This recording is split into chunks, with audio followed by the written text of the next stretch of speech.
Hello, welcome to the part 2 of social psychological approaches for studying leisure. Last class, we spoke about some of the challenge of defining and measuring leisure, like looking at things like, is graffiti leisure, gambling, looking at things like sports and recreation that not all people might actually view as leisure activities. We spoke about a typology of defining and measuring leisure activities. I spoke about different types of research methods for studying leisure, and today we're going to be speaking about the strengths and limitations of these approaches, as well as how these different approaches are applied to the typology of measuring leisure. So last class we spoke about experimental design, including field experiments as well as lab experiments, surveys, time budgets and diaries, the experience sampling method, or what's called a beeper study, naturalistic observation, and interviews. There are obviously many strengths and limitations of these approaches. You'll learn more about this when you take a research methods, but in this course, I'd like you to generally understand the strengths and limitations. So experiments, they're good. We know a strength is that they can investigate causal relationships. So like determine, which comes first. Is it that physical activity leads to good health, or is it just that people in good health have physical activity? You can also observe outcomes in a natural setting, like in a field experiment, and you can control a lot of conditions, which is very strong for laboratory experiments. But there's limitations. For example, a field experiment you can't control very much, and in a laboratory experiment you might not capture what happens in the real world.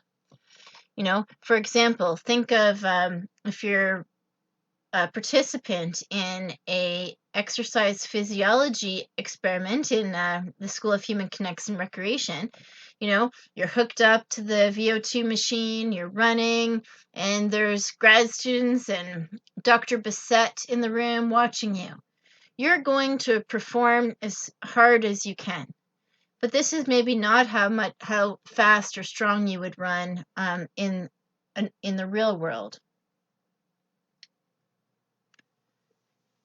For surveys, a strength is that they can give a picture of what people do generally in their lives, how they structure. It's also very cost effective, especially now with online. You can reach a very large sample, and again, more and more with the internet. You can even do like multi-country or global studies.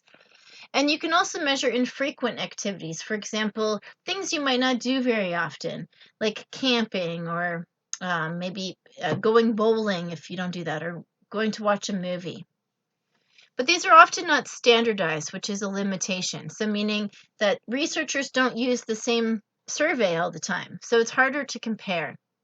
There isn't a list of standard activities to include, and that can even vary by culture and generation as well. And there's no standard way of grouping the activities. And also there's recall problems. People, it's not really that people lie, it's just that it's very difficult for people to remember, for example, activities they might have done a year ago. Time diaries are really great for measuring daily or frequent activities. And obviously there's low recall because you're filling it out that day. So you know what you did. Again, very similar to surveys, there's no standard way of grouping them. It is kind of a time commitment to participants, and they're fairly time consuming to collect and analyze the data because you've got to code like every single line that the person wrote.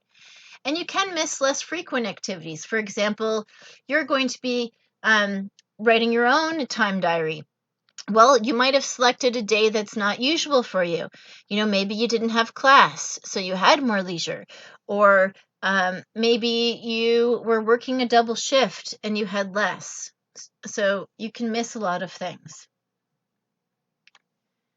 With experience sampling methods, so this is the beeper study, used to be like a pager or Palm Pilot, nowadays would be a smartphone. There's obviously low recall error because you're filling out the little questionnaire as soon as you're being beeped. So you're collecting information in real time. Another benefit is you can collect not just what people are doing, the objective behaviors, but you can ask them questions about their feelings or subjective information. You can also define leisure using this method from the internal or external vantage point. And I apologize, I just see right now that the slide has a typo. It says the internal or internal vantage point, but I mean internal or external. So this means that, I could, when I'm collecting information from this, the beeper study, I could look at what people are doing and decide if it's leisure, or I could ask them myself if it was a leisure activity. Limitations is that it's obviously can be time commitment to respondents or burdensome to have to. I've been in one of these studies, and you're getting beeped like 7 times a day for a week. It can be even annoying, and it can interrupt participants' leisure experience. So imagine you're out on a hike and then you get beeped to say, "What are you doing? How do you feel about it?" It kind of interrupts and maybe ruins the leisure experience.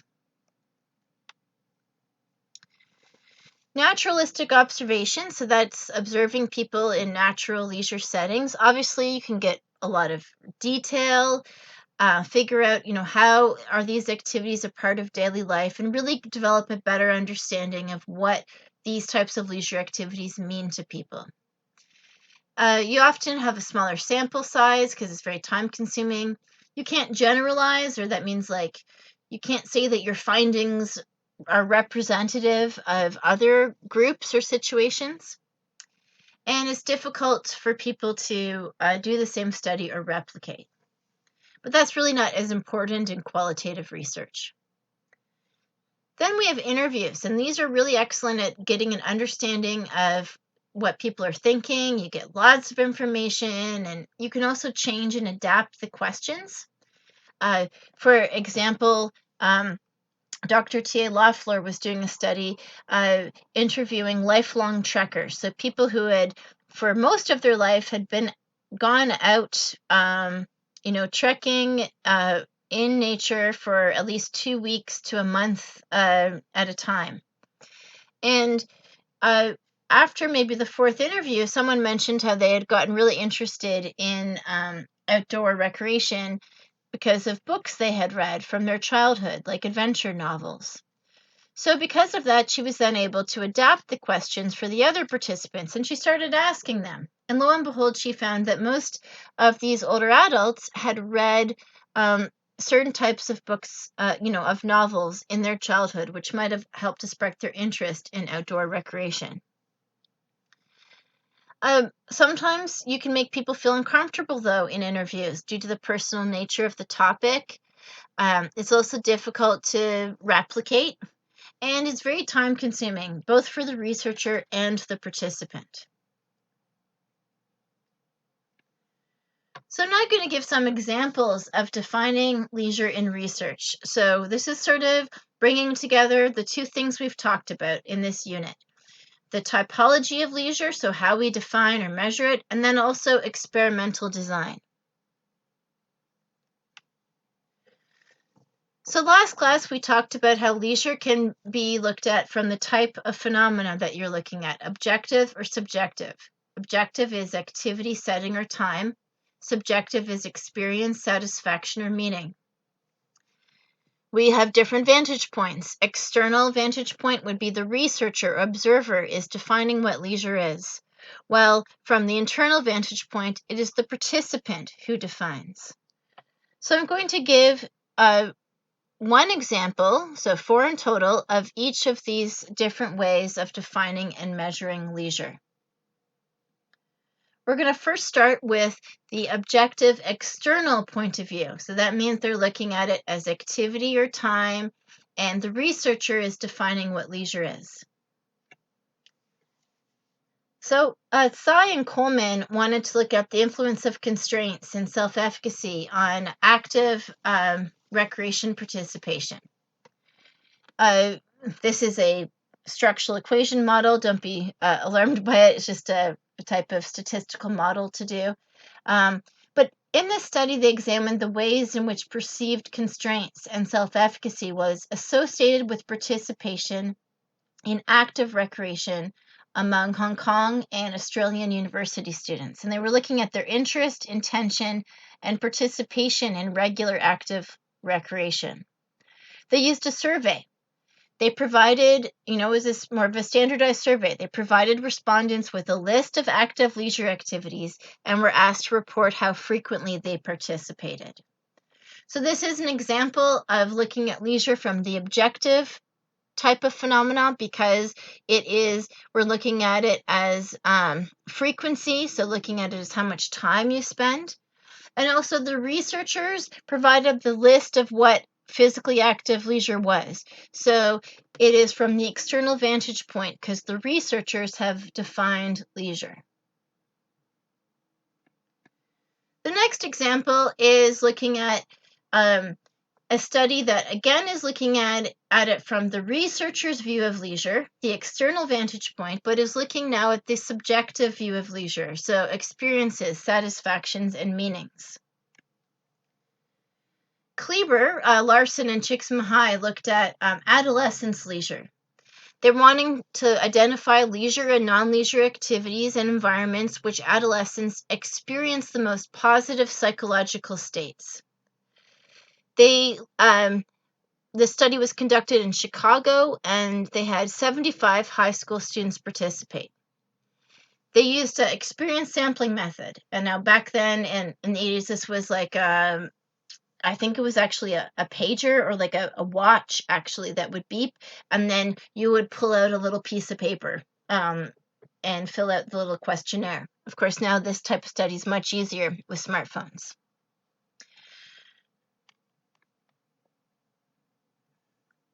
And then what they did afterwards was they are determining what leisure was. So the researchers decided what activities were considered to be leisure or not leisure. But they really looked at that from, how much freedom they had.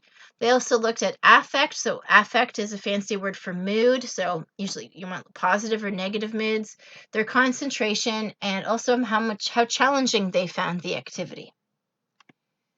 And they found that really two types of leisure were found. Most of the students either did relaxed leisure, like socializing, TV, reading, listening to music. And then they also did high investment leisure, like sports, games, arts, and hobbies. And the leisure activities, compared to the productive or maintenance activities, were experienced as the most positive and the most free. The leisure activities, though, were not high on concentration and challenge, most likely because most of them were kind of the relaxing and social activities.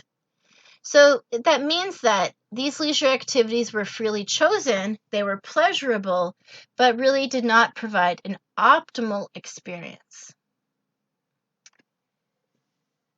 Then they looked at productive activities, so like school and study environments. These were more, these often produced optimal experiences in that they had concentration and challenge, but they were boring in that they didn't have a sense of freedom and they did not have positive mood.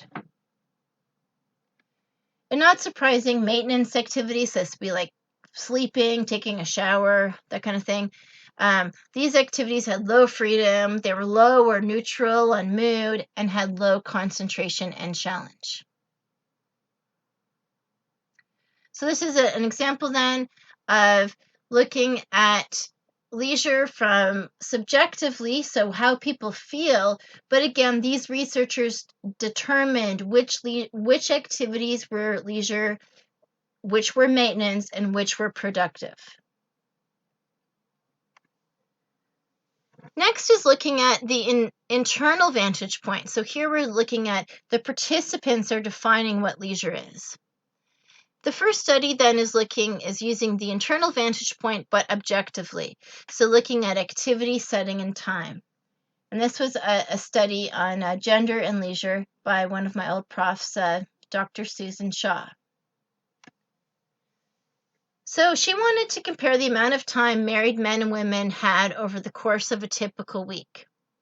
So she had 60 married couples living in Halifax. The men were employed full-time, mostly professional or blue-collar jobs. Half of the women were employed in clerical or sales jobs, and the rest were not employed outside of the home.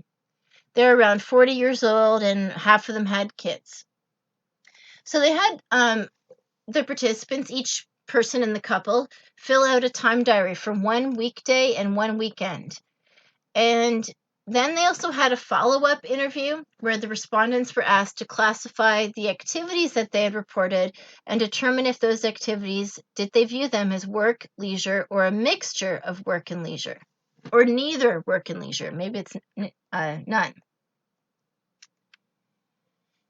And what they did was the researchers actually defined the activities themselves, first from the external vantage point, but then with the interviews, they also asked them. So they also looked at, did the researcher think it was leisure, or did the yes or no, and did the participant think it was leisure?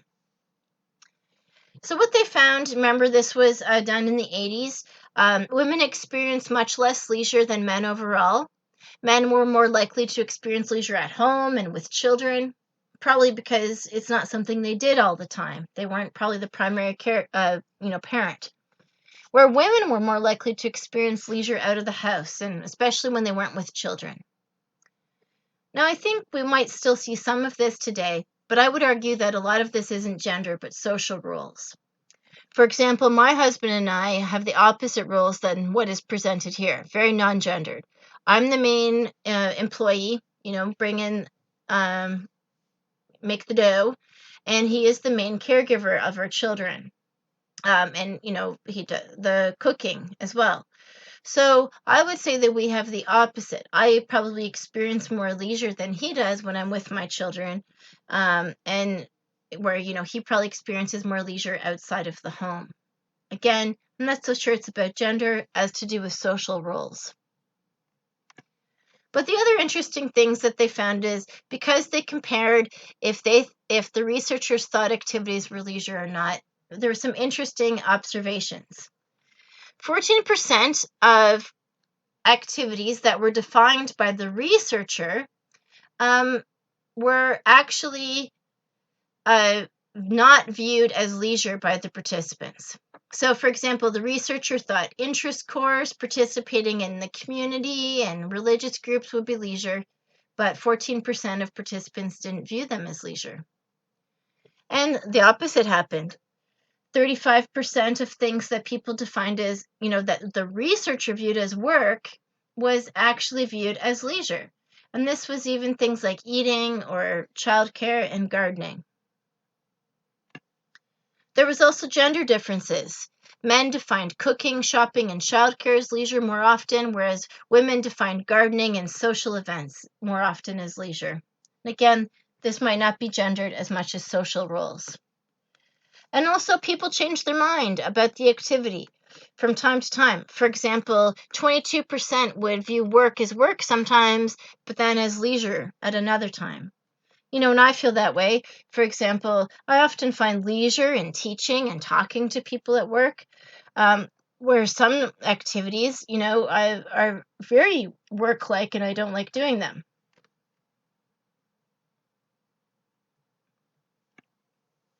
And lastly is an example of looking at leisure subjectively, so as experience, satisfaction, and meaning, and looking at it from the participant's point of view. And a good example of this is Flight from Leisure, a study that I read, the very first research article I ever read in 1996 it was. So what they did was they interviewed caregivers. So these are family members who are looking after like their spouse or a parent, and they did interviews. And what they found is that most people didn't like leisure, these caregivers. They found leisure, to be threatening and held negative attitudes towards it. The caregivers consequently fled from leisure, even when it was available to them. So their flight from leisure was really like totally abstaining from it. And it was mostly to do with, it was a way of coping with the hardships resulting from their, this was spouse's illness. So basically, because their spouse was going through this, health issues, they just had such a hard time of letting go and letting themselves have enjoyment. And here's a quote from a participant. The one time I allowed myself to visit the grandchildren, I came home to find him on the floor with the wheelchair on top of him.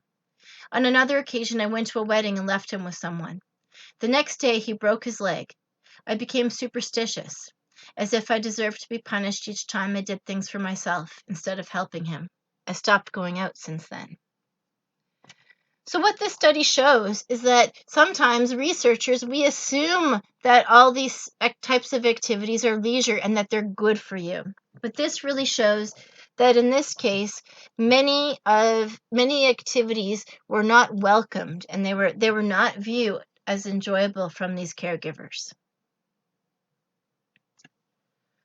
So for examination quizzes, you need to be able to identify and discuss the different ways of defining leisure, the type of phenomena, whether it's objective or subjective, and the definitional vantage point, external or internal. I might give you, I've gone through some research examples. I might give you a scenario of what one of these researchers did, and then you need to identify, is it objective external, objective internal, subjective external, or subjective internal. You also need to understand the 5 research methods for studying leisure. So experiments, surveys, time budgets, naturalistic observations, and interviews. Be able to identify some of the results of the studies that I've presented. So like in a multiple choice. So identify usually means multiple choice. Be able to identify how you would use these approaches to measure leisure from both the external and internal vantage points. So for example, on a survey, I could ask people, what activities they do, which is from the external point of view, but then I could also ask them, do they enjoy it? And maybe I could get at the internal vantage point. Or for example, with experience sampling method, I can ask them what they're doing, but I can also ask what they're feeling and then associate more positive moods with leisure. Also, with the research methods, you should be able to discuss experience sampling method in terms of its purpose, what type of data is collected, and how it can be applied to the study of leisure as for experiences. Experience sampling method was developed by a leisure researcher, so obviously that's something I might want to, examine you on. And please note the term discuss. When I use the word discuss, it means it could be a short answer. Identify is multiple choice. You just got to be able to point it out in a list, whereas discuss means you should be able to put it into words. And finally, you should be able to discuss the strengths and weaknesses of the different research methods and also identify them. That could be multiple choice or a short answer. And finally, there could be matching of terms. So you need to understand what containers of leisure are. So that's the settings that leisure occurs in. Experiment, experience sampling, what the external and internal vantage points are. Right, and that is then all for looking at social psychological approaches to studying leisure.